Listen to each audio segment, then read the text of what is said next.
While I was attending my father's funeral, the HOA sliced my century-old oak tree in two, and the fallout was so spectacular that it's now the most popular photo spot in the county. I'm referring to a tree my great-grandfather planted with his own hands back in 1923. Countless family memories, 4 generations worth, were captured beneath its branches. On the day I laid my dad to rest, the HOA president decided it was the ideal moment to take a chainsaw to it, splitting it like kindling. I came home that evening, emotionally shattered, only to find Christine Cartwright standing smugly next to the mutilated remains of my family's heritage, clutching her clipboard filled with so-called emergency work orders. The tree looked as if it had been cleaved by a giant blade. Half upright, half gone, utterly bizarre. But here's the thing about demolishing something beautiful out of malice, it often reveals the true ugliness of the perpetrator. What would you do if you returned home to find your century-old family tree destroyed during a time of grief? Leave a comment with your location and whether your HOA has ever done something this outrageous. Let me introduce myself. I'm Derek Holbrook, a 52-year-old electrician, the third generation to live in the same house my grandmother purchased when this land was still cotton fields and optimism. It's a 1947 craftsman home with wide verandas and built-in charm, where morning sunlight filters through ancient oak leaves onto my kitchen table. The place carries the scent of sawdust and bold coffee, aromas that seep into your core after 75 years. That oak tree outside my window, my great-grandfather planted it in 1903, fresh from the horrors of World War I, seeking something lovely to counter the ugliness he'd witnessed. Every significant family milestone unfolded under its branches: first steps, graduation snapshots, my wedding photos from a time when I still believed in forever. When my father fell ill, he'd sit beneath that tree each morning, coffee in hand, watching the sunrise through its leaves. 2 months of watching cancer consume the strongest man I knew. The divorce papers arrived 3 weeks before his diagnosis. My wife couldn't handle the, in sickness and health, part when it got too real. That house, that tree, they weren't just property, they were my tether to everything that mattered. Here's where things get wild. This area was once farmland until developers descended 15 years ago, like corporate vultures. They named it Willowbrook Estates, an ironic nod to the trees they raised to build it. They erected cookie-cutter mansions around my grandmother's home, then decided an HOA was necessary to preserve property values. My house was grandfathered in with optional compliance. Think of it like volunteering for a root canal. Enter Christine Cartwright, striding in with her clipboard and a vendetta. She moved here from California 6 years ago, and immediately campaigned for HOA president like she was running for global emperor. A real estate agent, of course, living in the largest house on the cul-de-sac, a 4,800-square-foot monument to beige perfection, where even the welcome mat screams Ivy League. The click of her manicured nails on that clipboard became the neighborhood's unofficial alarm bell. The harassment began with notes that felt like love letters, if love letters threatened lawsuits and came on HOA stationery. My lawn was a 1/4 inch too long. My mailbox was the wrong hue of black. Apparently, there's a distinction between ebony and onyx only a jobless perfectionist would notice. My work truck violated some obscure commercial vehicle rule buried deeper in the HOA handbook than a pirate's treasure. But the tree, that became her fixation.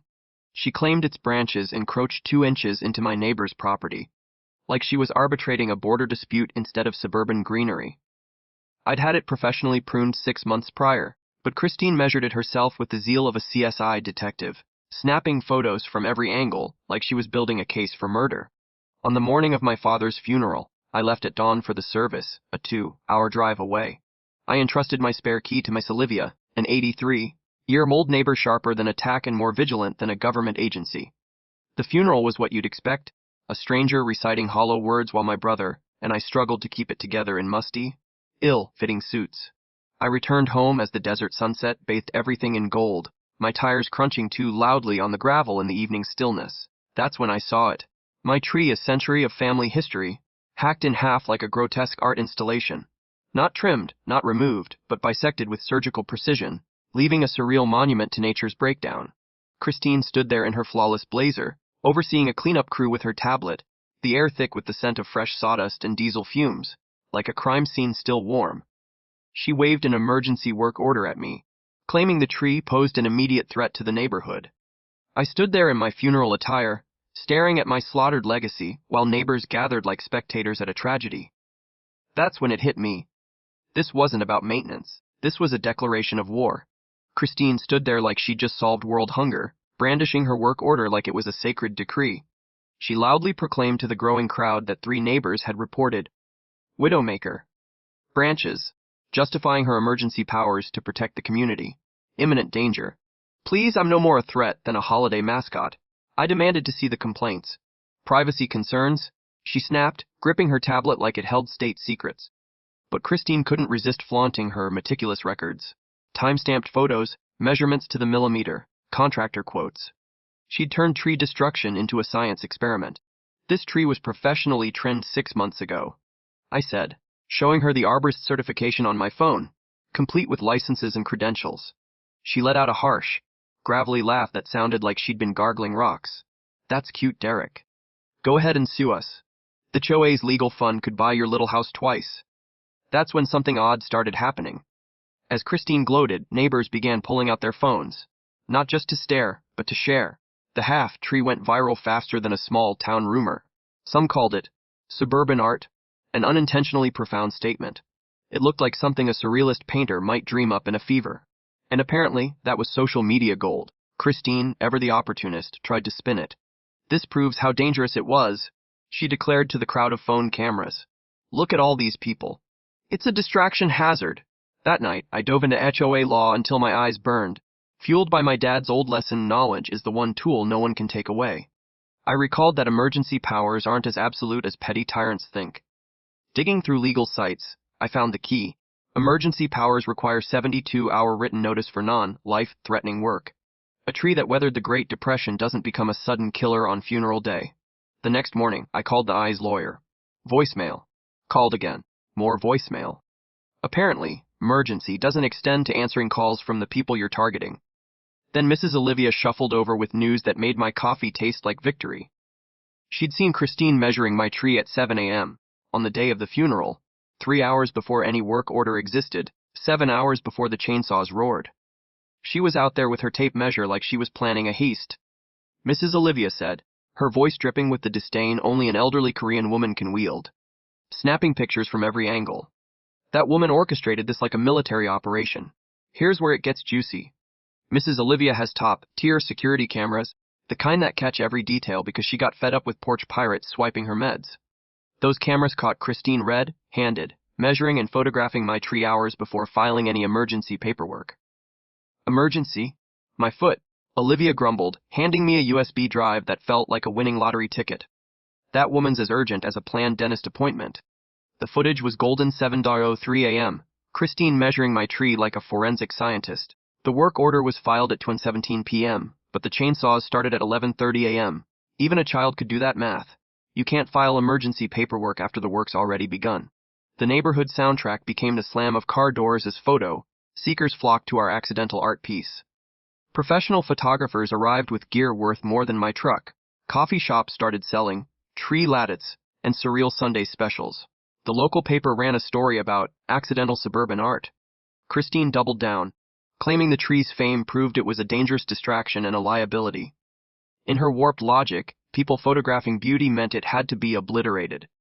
But she misjudged the internet's memory and its disdain for petty dictators. Every HOA horror story in the county started circulating alongside my tree's photos. Neighbors shared their own Christine tales, the family harassed for parking their wheelchair van in their driveway, the veteran cited for a flag 2 inches too big. That evening, under the wounded branches of my tree, watching the sunset filter through, I realized something. Christine thought she was teaching me about compliance. Instead, she'd shown me how bullies expose themselves when they think no one's watching. Game on. 3 days later, my mailbox delivered a legal brick, a cease and desist letter from the HOA's attorney, written with enough pomp to start a war, accusing me of harassment and defamation. Defamation.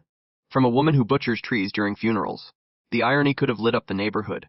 Christine had compiled a list of my violations. My work truck a commercial vehicle in a residential zone, my mailbox still the wrong black, and my weekend garage projects apparently too noisy. Each came with escalating fines because nothing says community like bleeding your neighbors dry, but her plan hit a snag bigger than a canyon. My mangled tree was now a county-wide attraction. Tour buses rolled in. The local visitors bureau added it to their quirky Arizona attractions list, right between a giant barbed wire ball and a cactus-shaped diner. The air smelled of diesel, desert heat, and sunscreen. One neighbor started charging $5 for bathroom access, out-earning most side hustles. Kids set up lemonade stands that could funded a small nation. Even the moody teens next door sold overpriced water to photographers with deep pockets. Christine's next move was to call code enforcement, claiming I was running an unauthorized commercial venture. Never mind that I wasn't charging anyone or controlling the crowds. In her world, logic was optional. The code officer, consulting a clipboard that screamed Christine's influence, told me to deter visitors or face zoning violations. Before I could argue, Mrs. Olivia swooped in like a pint-sized superhero with game-changing intel. She discovered that Christine's brother-in-law owned the landscaping company that butchered my tree. "Threed $200 for half a day's work," she announced, waving financial records like a treasure map. No bids, no board approval, just Christine funneling money to family. That night, fueled by sleeplessness and fury, I found a legal gem: emergency expenditures over $500 require board approval and competitive bidding, no exceptions. I called Jake Morrison, my lawyer, the next morning. He'd already heard about the tree through legal gossip. "Cutting down heritage trees during funerals makes waves," he said, grinning through the phone. She paid her brother-in-law $3,200 without approval. That's not just a violation, it's potential embezzlement. While I built my case, Christine launched a smear campaign. Anonymous complaints about my electrical work popped up at job sites like roaches. Safety inspections conveniently timed with my tree updates. Whispers that I was unhinged since Dad's death, using grief to harass innocent board members. Neighbors who once waved now studied their lawns when I passed. Then came the anonymous notes: cheap paper, block letters like a kid's handwriting, drop the lawsuit, or it gets worse. Trees aren't the only things that get cut. I found them under wipers in my mailbox, taped to my door. The paper was rough, the kind that cuts if you're not careful. Whoever wrote them was either desperate or dumb. Christine's masterstroke was a Channel 7 interview. HO overreach, when tree trimming goes too far. She couldn't resist the spotlight, wearing her power blazer and a hurt look of concern. The reporter asked why the emergency happened during my father's funeral. Christine called it an unfortunate scheduling conflict and a safety priority. My dad's funeral, a scheduling conflict. On Live TV. That night, watching the replay, I knew she'd handed me the key. Bullies can't survive when their cruelty is broadcast to thousands who know the difference between safety and revenge. The comment section exploded, and none of it was kind to Christine. The next morning, she called an emergency HOA meeting. Not the usual sleepy gathering, but a full-blown crisis session. The topic: declaring my tree a public nuisance and authorizing its complete removal. She'd learned nothing from the TV backlash. The meeting was set for Thursday night at the community center, a soulless beige box with flickering lights and the stench of despair. Christine rallied her supporters with precision, bringing a landscaper to warn about structural instability, and a petition with 37 signatures. Her expert, looking like he'd rather be elsewhere, claimed the half-tree could collapse any moment, ignoring my arborist's report that it was sound, but I'd been busy too. That morning I pulled the 1947 property deed from the courthouse. It included an environmental clause protecting significant mature trees in perpetuity, specifically my oak, noted as a heritage specimen. Jake, my lawyer, arrived from Phoenix with the deed and a stack of legal precedents, looking like he could make opponents tremble with a single memo. The community center was packed. Christine's allies up front, my supporters scattered among longtime residents and tourists drawn by the news. Mrs. Olivia sat in the front row, her folder of evidence thicker than a phone book. Christine opened the meeting like a TV judge, presenting charts on property values and traffic issues. "This tree is a circus," she declared, pointing to photos of selfie-taking tourists. Jake stood, briefcase in hand. "Before any votes," he said, his voice commanding silence, "I have documents you'll want to see." He laid out the deed like a winning poker hand. "This tree is protected by an environmental covenant. Destruction requires city permits and historical committee approval." The room went silent, the fluorescent lights humming. Christine's face cycled through colors like a malfunctioning stoplight. Jake continued, "The emergency cutting violated city ordinances and state laws. The contractor faces criminal charges, and the $3,200 no-bid contract to a board member's relative. That's potential embezzlement." The room erupted in applause, starting with a lone clap in the back. 3 board members resigned during the recess. Christine sat, staring at the deed that had dismantled her plan, realizing she'd been checkmated. 3 days later, Jake's team uncovered a bombshell in the HOA's finances.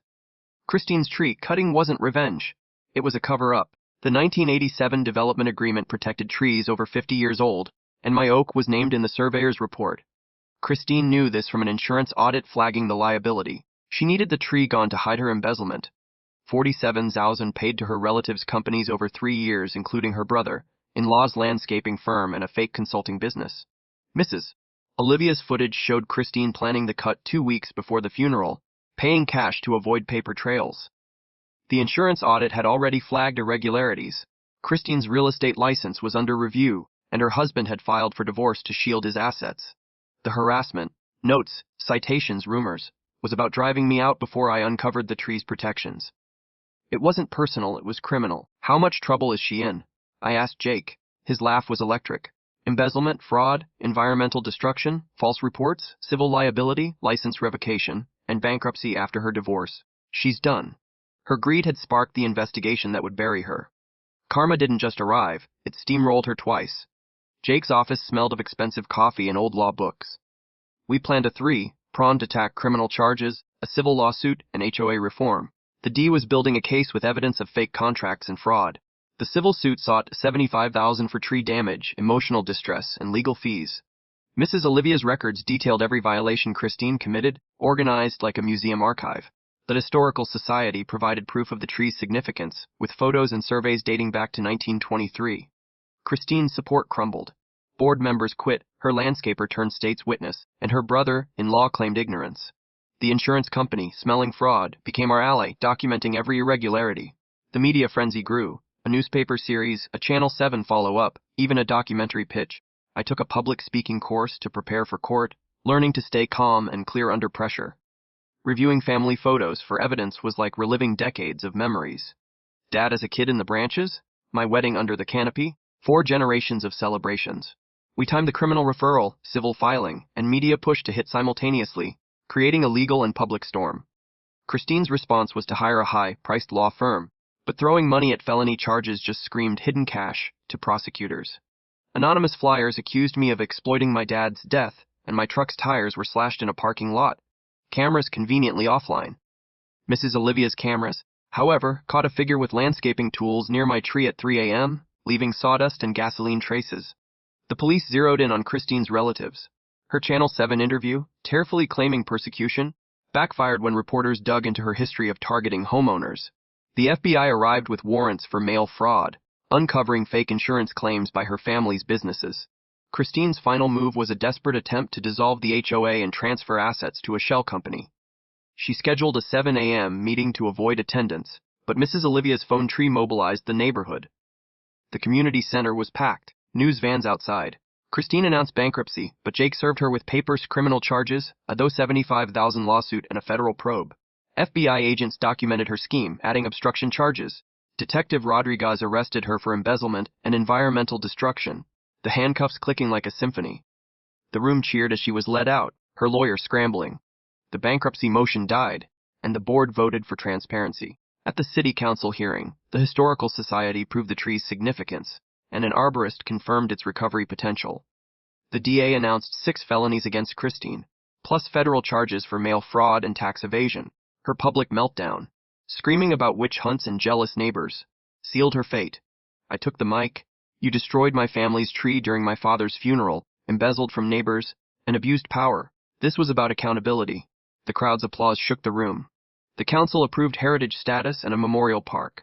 6 months later, my half-tree was a tourist magnet, raising $50,000 yearly for local businesses. Christine pleaded guilty, got 18 months in prison, lost her license, and owed $67,000.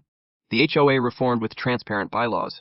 Sarah, Mrs. Olivia's granddaughter, became a regular at my table, planning the Heritage Tree Festival. The tree's new growth was a symbol of resilience, teaching kids about standing up to bullies. Jake's precedents saved thousands from OA tyranny, and state laws reformed.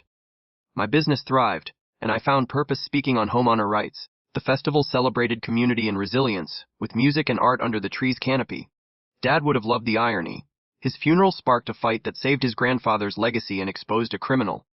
Final tally: 87,000 in recovery, a 200,000 in economic impact, 12 states with OA reform, 27 cases won using our strategies. But the real number: 1 tree standing as proof that David can send Goliath to prison. Share your OA horror stories below. Let's fight suburban tyranny together. Next week, a corrupt mayor and a parking meter scam. Thanks for watching OA Stories. If you loved seeing karma hit, like, comment, and subscribe for more HOA drama.